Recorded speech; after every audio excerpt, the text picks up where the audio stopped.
So, Stephen, welcome to the first podcast that we're doing together for the San Diego Association of Realtors. And as I recall, you have, is it 9 children at home? Yes, we have nine. It's not at home. We're down to five. We have four that have left the nest. And last night we went to actually a Ducks game, and 8 of the 9 kids and myself were together. It was pretty fantastic. I was looking around at all these kids. I was going, oh my gosh, did I do this? Well, that sounds like fun. So, did the Ducks win last night?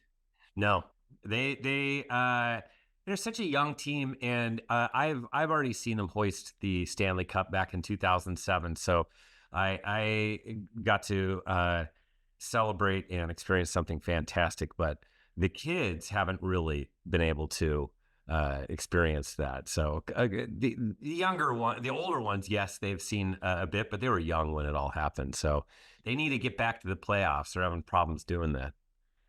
So as we get started, where's your love for hockey come from? And do you play hockey? No, I wish I did. So my love for hockey came when Anaheim Ducks, they were the Mighty Ducks back in the day, bought by they started with Disney, Right. started the whole thing, and a couple movies in, they did. I think they did 3 Mighty Ducks movies. Had the their Mighty Ducks team, and it was really fun to watch in person. And once you go to your first live hockey game, and after you understand it and understand the rules a bit, you just get hooked. So that's pretty much what it is. It's totally hooked. I love it. It's fast paced. It's way faster paced than any other sport that I've experienced. I'm also a soccer guy, and soccer is that similar fast pace. It just has the lower scores, which is what a lot of people don't like, is the low scoring. But absolutely love it, and have don't play it. All my kids played street hockey. We had big regulation nets, tons and tons of sticks. Every kid in the neighborhood would come over and play street hockey. So that was a normal thing for our family. Yeah, how fun. I was just thinking with 9 children, you could just field your own hockey or soccer team. But we do it all the time. So for kids come over for like a Father's Day or Mother's Day or something like that, and they always get out. They always go across the street. We have a little pocket park with grass, and they go play soccer, or they go play some hockey, do something. Very fun. Well, let's jump into housing. So I think, Stephen, most of us thought rates right now would be under 7%, maybe even in the 5.5 to 6% range at this point. So what's keeping rates higher at this point in time? Uh, it's uh, it's how hot the consumer has been. The United States economy has been more resilient than people had originally thought, but there's reasons behind that. Last year, 2023 was a really hot year. We started off this year. We have different readings, economic readings, but the consumer has dipped into their savings. They're not saving as much as they normally do. They're down to 2009 levels. These are headwinds going forward. We're saving at 2009 levels. We're saving less than we did prior to the COVID, and then there was a lot of excess savings that Americans had across the United States. This also goes into GDP because there's trillions of dollars worth of money that went into the pockets of families and individuals, and that excess savings is running out probably this quarter. They had a lot of excess savings by putting all that away, and then a lot of people are continuing to ride through that. Credit card debt is going through the roof as well. So we put a lot on plastic. So that's paid for a lot of what we've seen. So what we've seen is that last year we were supposed to have this recession, never materialized because all the different charts and graphs are wonky because of COVID. And this is another one, even though we have all these different things that indicate a recession is forthcoming, like an inverted yield curve and extra low unemployment, and the Fed starting to raise the short-term rate, and a whole bunch of things that are leading economic indicators. There's just a series of things that we follow and everybody else follows that point kind of to a recession, but we're not having one. And that's because of the strength of the consumer and the strength of the labor market. So I'm not really that concerned about the labor market, but what really is happening is everybody's trying to orchestrate when the Fed is finally going to be done with keeping rates at their high level. They were at 0 for so long; they went all the way up to 5.5.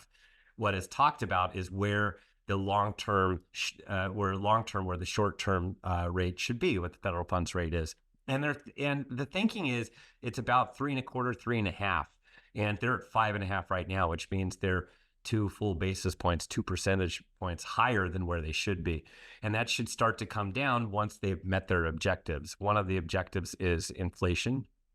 And the inflation numbers, we had a read for the month of January that we got in February, where it looked like CPI was too resilient, and looking at the core year over year looked fine, but if you look at month over month, it's going the wrong direction.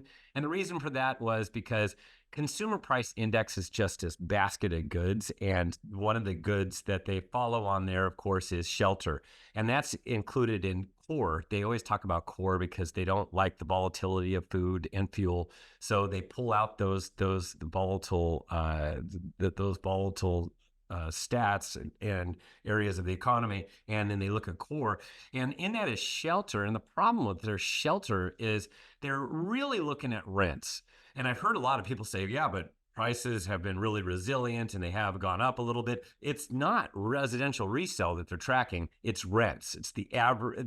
The average. They're looking at the average person that is renting and what they can afford, because rents are more volatile typically than prices, and they hit a demographic patch that really suffers once rents rise. Now, they didn't rise, but they've fallen, and the what they follow is something called owner equivalent rent. It's called OER, and that they just ask homeowners how much their homes can rent for, and it's only people that answer the phones, and who answers phones and does these surveys. So it's getting more and more obscure, and it's making this statistic that they're following is really wonky, and it did something that it shouldn't have done, changed the pattern. It should have gone down, it didn't, and it's the first time in 30 years that something like that happened. So that data is incorrect, yet they're still relying on it.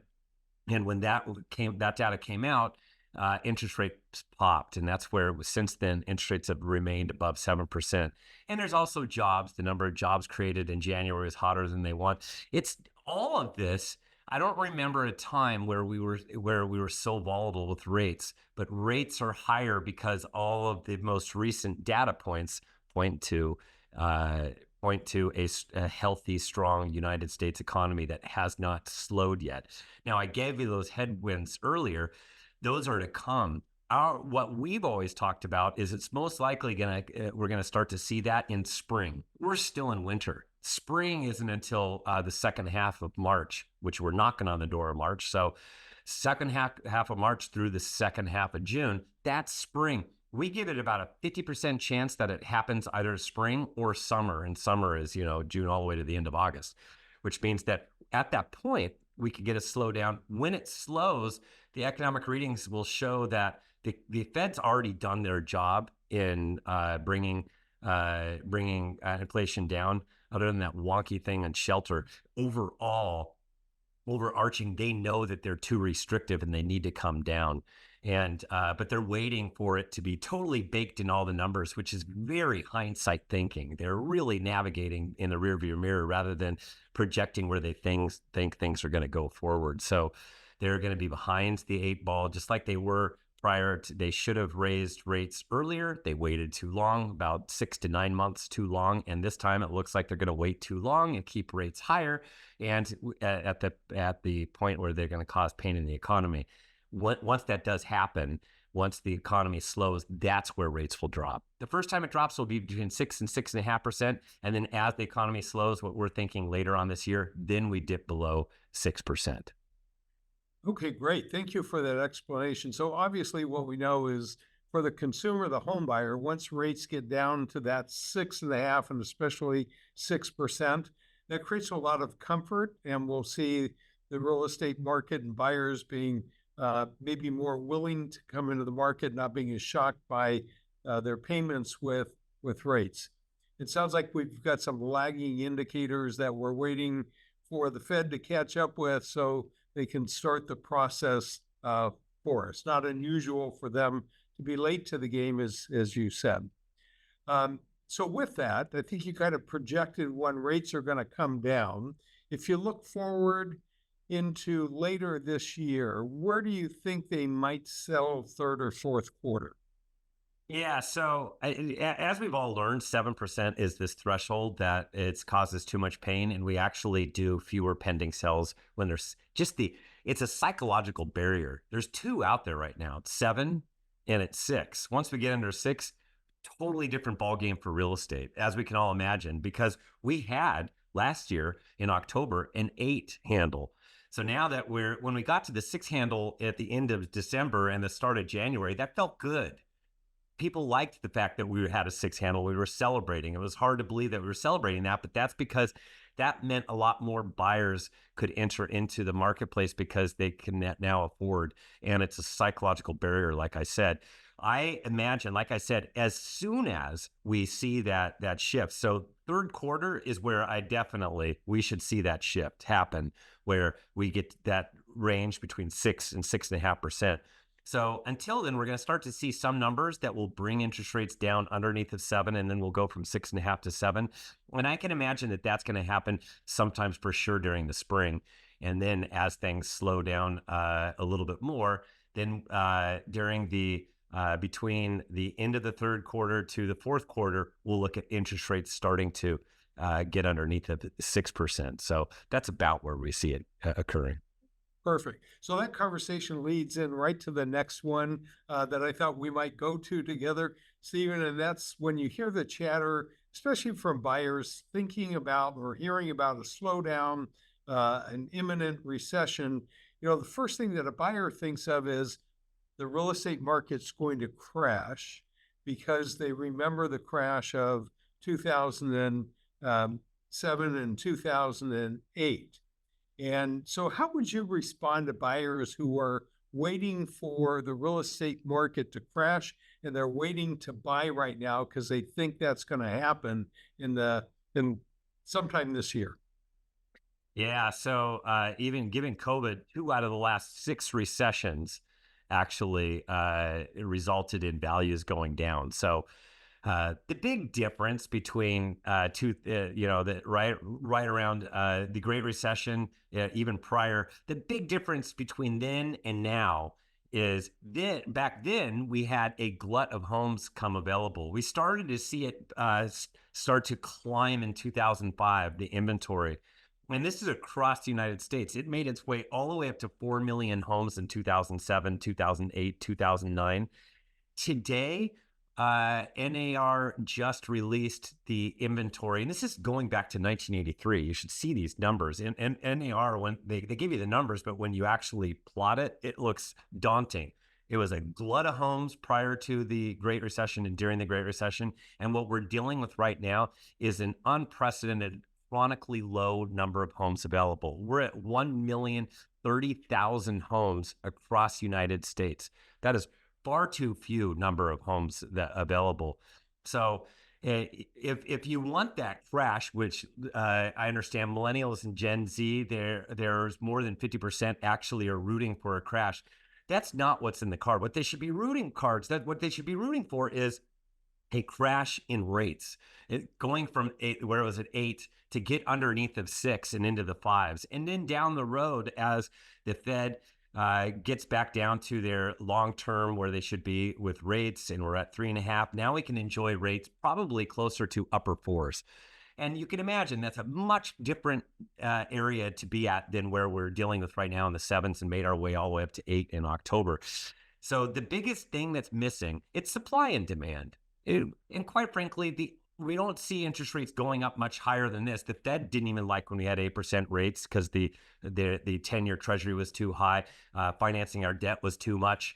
So what they did is they talked it back down so that interest rates would go down. And as a matter of fact, they kind of pivoted in language in December, and we saw rates dip into the 6s. So they're fully in control of this, of making sure it stays where they want it to.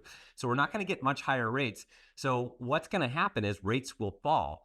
And when rates fall, you're going to create more demand. So I don't see where this crash is going to happen from. Even if you had some sort of a recession, it won't be a job loss recession, because that's one of the strongest areas of the economy is the job market, the job arena. Unemployment really low, number of job openings really high, the number of terminations are really low. The weekly unemployment claims are really low. It doesn't sound like this is going to cave anytime soon. So that's really a strong area. And when we do see some kind of a slowdown, it won't be enough for a recession. It'll probably be what we refer to, or Moody's Economics calls it, a slow session. And I would say it's just a slower period of economic growth. And at that point, we get the lower rates. What you need for there to be a crash is inventory. Where in the world are we going to get the inventory? Where are we going to get it? I've got questions on that coming up in a moment, but just talking about what we're talking about, and if the economy slows, I think that as Americans, we have short-term memory.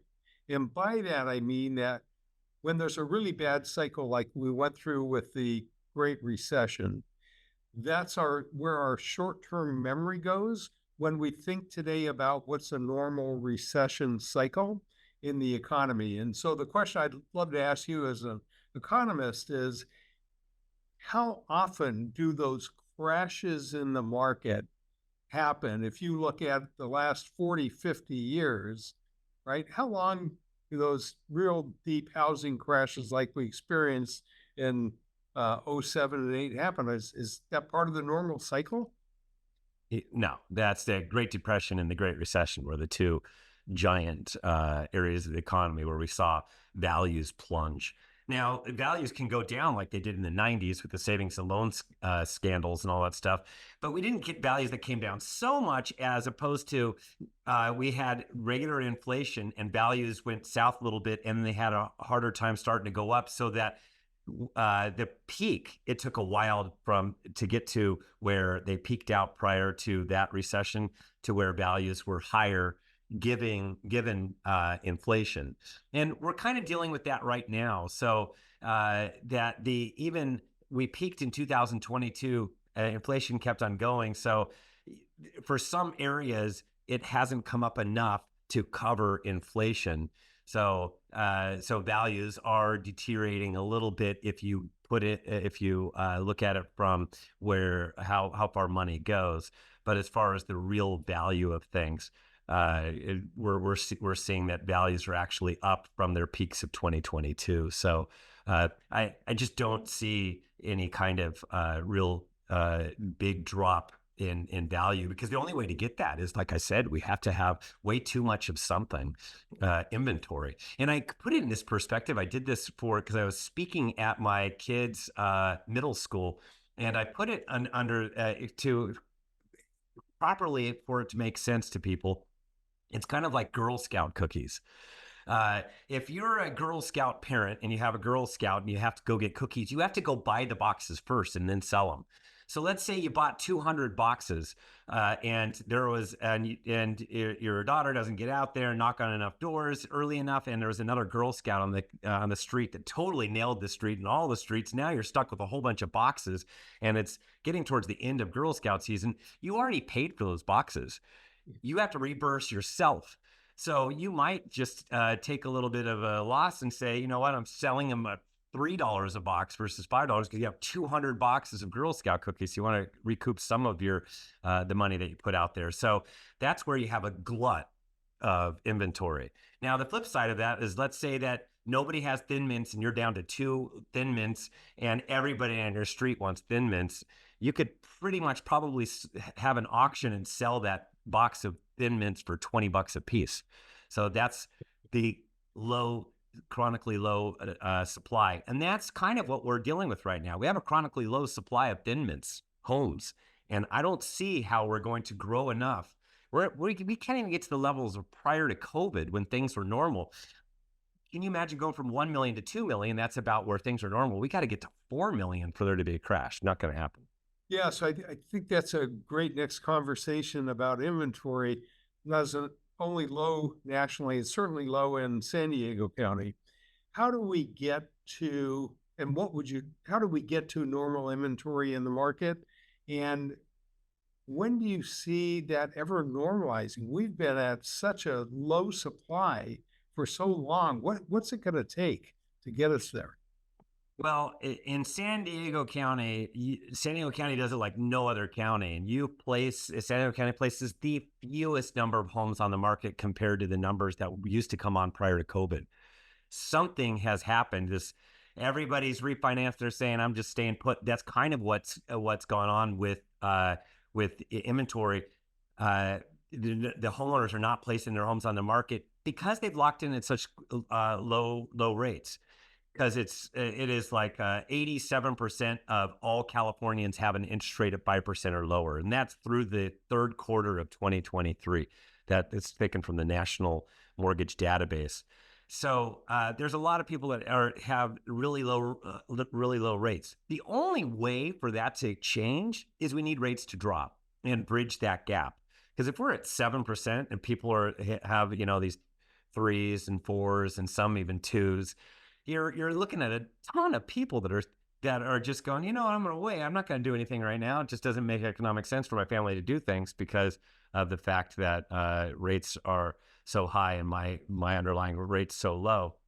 Now, the longer this goes on, we're all human beings, and some of us want to move. It's 23% of all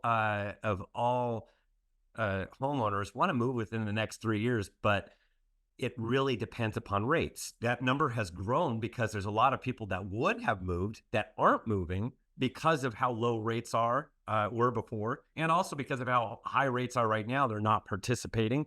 So it's both ends of the equation. It's lessening demand, it's lessening supply. So the fix to this is when rates drop. Once we get a 5 handle, a lot of homeowners are going to come on. We've already seen more homeowners come on the market this year than last year, and rates are even higher than where they were at last year. And this is just the beginning. It's only going to get better down the road as rates drop. And when that happens, we'll get more people. But the problem with that is how many homes will be available? Because rates will drop and we'll get more homes coming on the market, but we're going to place them all into pending status because there's this pent up group of millennials and Gen Zs that can't wait for rates to come down so they can pounce on the market. Then once they pounce on the market, that's going to create this elevation in demand and pending sales. So the number of available homes, especially in the entry level ranges, there's nothing available anyways. Along the coast, go look for a $750,000 to $1 million home detached. You're waiting in line. And so can you imagine adding more buyers to that? Even if there are more homes that come on the market, there's going to be even more buyers in that entry level. It's going to be very reminiscent of the COVID years of the second half of 2020, all of 2021, where it was just this imbalance. So when does this fix? I don't see where we get a ton of homes coming on the market where it actually rights itself anytime soon. Yeah, I would agree with that, Stephen. I think without, there's a limited inventory of homes that are out there and the sellers that will sell, whether it's because something in life changes or interest rates drop, whatever that is. But we still need more supply. We have more human beings here, so we need more supply, which means we need to build. And we haven't been building in California at near the rates that we need to just to keep up with population and demand. So hopefully we'll figure some of that out along the way as well while rates are coming down. So with that, we talked about the 7% being a barrier, being a little bit less affordable now. That's having some impact, minor as it may be, but there's still some impact on market times. What are you seeing in market time? Yeah, so normally market times were keeping up with last year. It was getting really hot. And in San Diego County, one of the hottest, I think it got down to 31 days in March. These higher interest rates are already having an effect where it was following, and it actually was a little bit ahead of last year. So it was even a hotter market.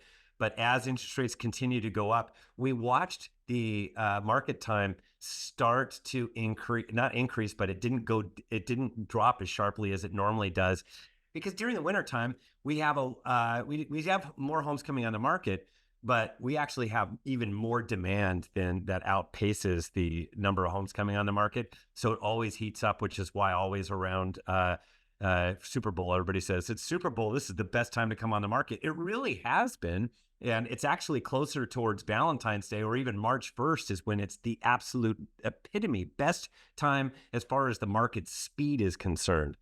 But then we get more homes coming in the market because now we're going to be into the second half of March. That's spring. Get more homes coming on. The most homes, then more homes in April, and then even more in May come on the market. So yeah, pending velocities increase, but there are more homes out there. So, but right now, when it's above 7%, we're seeing that market times are a little higher than where they would be if they were below if they were below 7%. And you can see it in the data, see it in the numbers. And I have agents. I just spoke in San Diego last week, and some of the agents are all, well, I don't really feel it. Well, that's because the difference is when you're looking at an expected market time in some cities of like 38, and last year it was at 35 that's our speed of the market called expected market time. You're not going to notice those 3 days.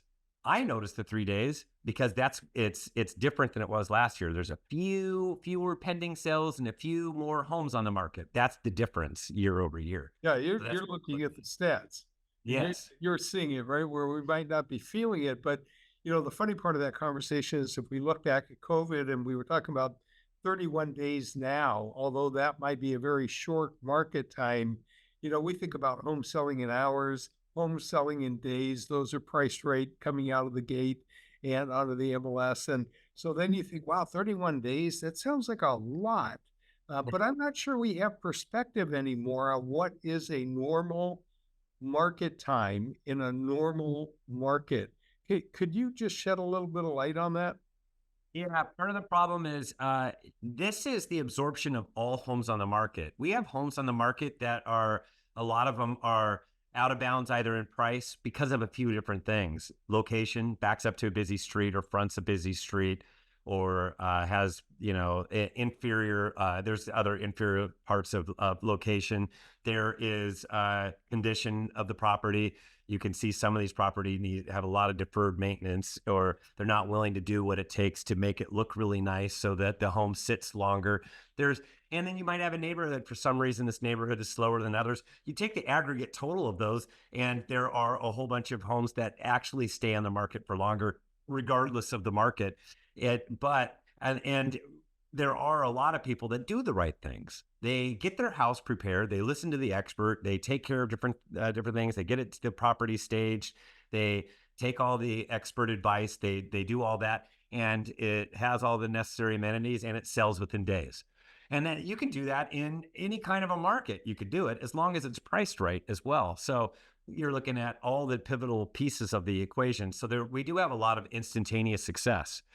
Yet when the market slows a little bit, that instantaneous success goes from everything selling in one weekend to everything selling in 2 weekends in the hottest of markets and price ranges. Because I start getting phone calls with, what's going on? How come the market's slowing? I didn't sell it during the first weekend of open houses. It was 2 weeks of open. It's like, holy cow, let's have some proper perspective here. But then there are real reasons why other properties don't sell. And it could be for a myriad of different reasons. I had an agent contact me and said, take a look at this property. It was $1.3 million. It's a 2-bedroom condo. And it was in a nice area, but still a nice area, $1.2 million. It was expensive. There was a whole bunch of people that had not sold. And I looked at it. They weren't being successful in that range, in that pocket, in that city. And so there was a reason for it, and they languish on the market. So, that could be definitely answered with price, but nobody was willing to go there. So over and over and over again, there's no success for that particular condo in that particular city. So there's always a reason why properties sit, and it really means lean into the experts' advice, and properly price is so imperative, because you could have all the bells and whistles and look super nice, but if you're overpriced, that you're going to lessen your chance of getting sold, because during those first 2 weeks, that thing pops on the market. It's really during that first week, social media and everything else, all their apps tell them when a new home comes on, everything it's all about this house. They already are pretty familiar with prices. Buyers are pretty intuitive. And when something's out of bounds, they're not even going to look at it if it's too far out of bounds. And they'll look, even if it has a red wall, they might not want to take a look at it either because, oh, that needs work. You know, different things that these buyers come up with just by looking at pictures. It's amazing. Yeah. And imagine if we had a normal supply, which might be defined as what, 4 to 6 months worth of supply on the market. We'd have market times that were somewhere in there as well. And at one point in time, we would have called that normal versus where we're at right now. So let's take a couple of minutes and jump to the luxury market. Tell us what you see happening in the luxury market in San Diego County, maybe what to expect throughout the rest of this year. Yeah, so luxury in San Diego County used to be extremely affordable compared to Orange County and LA. And I say used to be because the luxury market in San Diego County has continued to be unhinged even last year. So I look at luxury as the top 10% of the market. And if you're looking at the entire county of San Diego, the top 10% of the markets now, it was 1.5 million plus. It's now 2 million plus. It's matched Orange County and Los Angeles County, and now is equivalent. It's 2 million plus. So I wouldn't know. I don't know. Think I'd say congratulations, San Diego County. It's just your home values have become more expensive, and luxury is now even higher. To make people across the country scratch their heads and go, how in the world can anybody afford a $2.3 million house? And us, we're like, yeah, I know too. Yeah, it's not that big of a luxury property. And that's like outrageous that we even think that way. Go to the rest of the country, and that is a farm. So $2 million is the new threshold. And the luxury market continues to outperform the prior year because of the fact that Wall Street has been so robust and we haven't had that economic slowdown yet. So with the consumer continuing to behave and continuing to spend, there's the profits have looked really good, which means earnings look really good, which means stock prices have been going up, which means that your luxury buyer who has a portfolio has been pretty happy as of late. So if they're pretty happy, that means buying, that they're in the buying mood. And San Diego County used to, because now people can work just about anywhere. So you have CEOs that want to relocate to San Diego because it was a better cost of living and more affordable housing. But like I said, that's kind of gone away, that distinction. But luxury market will continue to perform because I went to school in San Diego County, and it is one of the best counties in California to live in because, man, beaches, things to do, universities, everything else. It has great jobs. It's got wonderful demographics. It's going to be behaving really well, and we'll be competing with LA and Orange County for who's the top dog for a while. Well, I'm sure, Stephen, if you ever decide to relocate to San Diego County from Orange County, there's a lot of members that would love to help you find your new home in San Diego County. So I saw a study recently, and it might have even been in one of your great housing reports. And before we wrap up, we ought to talk about where our members can find the housing reports and subscribe. But the report said it was really important for sellers to price correctly as soon as they list versus waiting to reduce their price, because they actually end up with a lower price than they would have had they priced correctly when they first put the property on the market. So if you might be able to tell us what's the most important thing in that regard that we ought to be sharing with sellers who are deciding to enter the market today. Yeah, so the numbers really, I'm able to show it best during the fall, and but it happens all the time, and you can understand the logic. That was a report that we do, and what it shows is the sales price to original price and the sales price to last price ratios, and based on whether they had price reductions. And if you had no price reduction, or pretty much less than 0.5% price reduction, so pretty much no price reduction, because if you do the math, anything below 0.5% really isn't a price reduction. And if you do pretty much no price reduction, at the end of the day, you are going to net less. And it's shown year after year, market after market from all different counties. And if you, So if you do a 0.5% or less, really no price reduction, you're going to and net. it's you're going to that's no price reduction, you're going to net the most. Your sales to list price ratio is going to be the highest. If you reduce the asking price by like between what we call 1%, but we round 0.5% on up. So between 1 and 4%, you net less than the people that pretty much had no price reduction. Now, the people that then reduce it by 5% or more, they even net less. And we show not only the sales to the last list price ratio, but the sales to original price ratio. And it is just awful. And it's not just the high ranges. When you look at the median price of all these properties where it takes place, it's all over the board.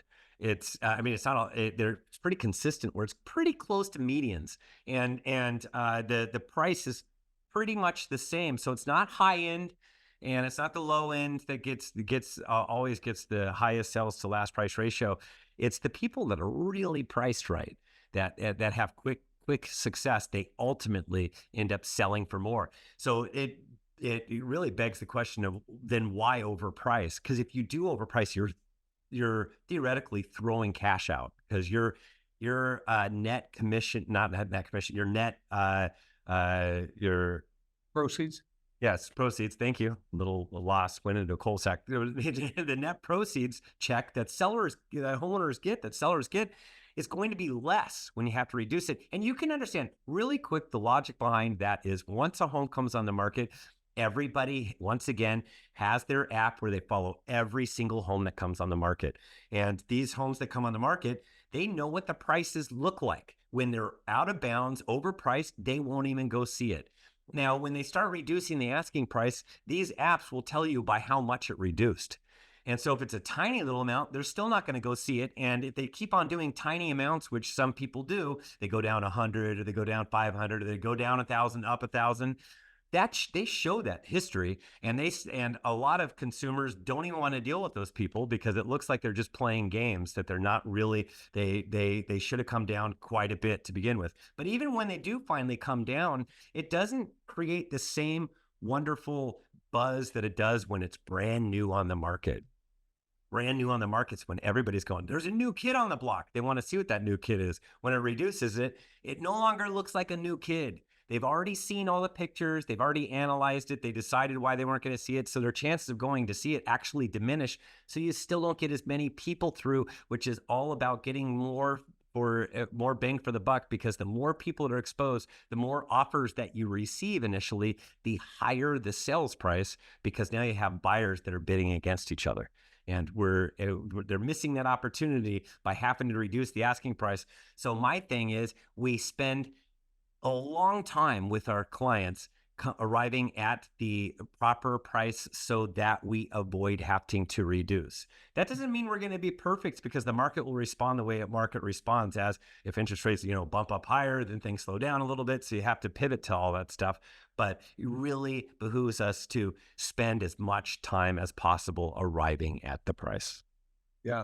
So I would recommend for all of our members, Stephen, that they get a copy of that report where you had that study at the end of the year. I'll see if I can find it and write an article and send it out to everyone. But what a great thing to have in your listing presentation to show sellers they're only hurting themselves when they say, well, why don't we test the market for a few weeks or 30 days, and then we'll reduce the price if we don't get there. They should listen to their expert up front, right? And if they do, they're going to end up better off in the end with more proceeds. That's the bottom line. Yeah. So, Stephen, I want to thank you very much for being here today and having this first podcast for the San Diego Association of Realtors. You and I are going to do this every month for our members so we can try and get the most current information that's relevant to them to help them do business in their hands. And we'll talk about things I'm sure that are in your report that you can go into more detail. But in between, how do people how do people get their hands? I know we send it out once a month, but how can they subscribe themselves and receive the member benefit to your housing reports? Yeah, so your members have actually received the report for free for the month of January and February. But beyond that, they're going to have to go to reportsonhousing.com. And that's where all of the information is. That's where you can get a ton of information. You can subscribe there. There's actually different articles that we post on there as well. So it's a lot of information at reportsonhousing.com. Perfect. And they can also go to our SDAR.com website, and we have a link there to your reports so they can subscribe there as well. So in case they forget your link, they can use ours and they'll still get to you and still get the member benefit. So, Stephen, thank you very much. I enjoyed doing this podcast with you, and I'll look forward to our next one in March. Sounds good. Thanks, Corey. All right. Thank you. Take care. Bye-bye. Bye-bye.